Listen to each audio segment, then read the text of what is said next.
আসসালামু আলাইকুম। কী অবস্থা সবার? আশা করি ভালো আছেন।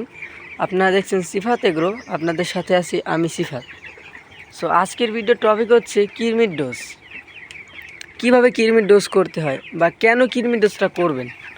তো আজকের ভিডিওটা শেষ পর্যন্ত দেখার অনুরোধ রইল। তো আমি আপনাদের দেখাবো, এই যে দেখতে পাচ্ছেন আমার কৃমির ডোজটা, এটা হচ্ছে প্যারাভেট।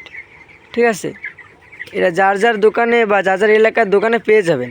ঠিক আছে, এটা হচ্ছে প্যারাভেট 10 গ্রাম প্যাকেট ওষুধটা। এটার নিয়ম কি, এটা কিভাবে খাওয়াবেন, তো আমি তো আপনাদের বলে দিচ্ছি এবার কীভাবে ইউজ করবেন বা কীভাবে ব্যবহার করবেন। তো এই প্যারাভেট ওষুধটা আপনারা ভোরে অথবা 4টার সময় অথবা রাত 3টের সময়, রাত 3টে অথবা ভোর 4টার সময় আপনারা ইউজ করবেন। কেন করবেন? কারণ কৃমির ডোজ যখন আপনি ইউজ করবেন তখন মুরগির প্রচণ্ড মনে করেন গরম লাগবে। তো আপনি যদি দিনে করেন আপনার মুরগির সমস্যা হবে, দিনে কেউ করে না। এটার নিয়ম হচ্ছে রাত 12টা 2টা অথবা ভোর 4টা, 3টে থেকে 4টা। তো এটা একটা বলে দিই আমি, সেটা হচ্ছে আপনারা যখন এই কৃমির ডোজটা যে কোনো মুরগি ইউজ করবেন, ডিম পাড়া মুরগি বলেন, গোশের মুরগি বলেন, তো যে কোনো সময় ইউজ করলে আপনার একটা সতর্কতা থাকতে হবে, দুইটা সতর্কতা থাকতে হবে। সেটা হচ্ছে আপনারা যখন ইউজ করবেন তখন আপনারা 5 দিন মুরগির ডিমও খেতে পারবেন না এবং কি মাংসও খেতে পারবেন না। কেন খেতে পারবেন না? কারণ এই কৃমির ডোজটা যখন করবেন তখন মুরগির ভিতরে জীবাণু, মানে ওদের পেটে জীবাণু, গোশে মানে ডিমে একটা জীবাণু থাকবে।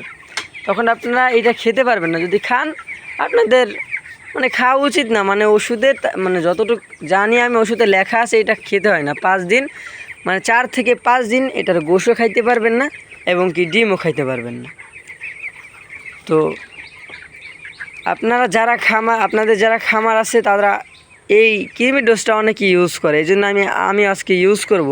কিন্তু আমি ভিডিওটা আগে দিচ্ছি কারণ আমি কালকে ভোরে ইউজ করব। ঠিক আছে, তো ব্রয়লার মুরগি বলেন, যে কোনো মুরগিকে আপনি এটা খাওয়াইতে পারবেন। তো এটার নিয়মটা আমি আপনারা বলে দিচ্ছি। লিটারে 1 গ্রাম এই যে প্যারাভেট, আমি আবার দেখাই দিচ্ছি। তো এটা আপনারা ইউজ করবেন।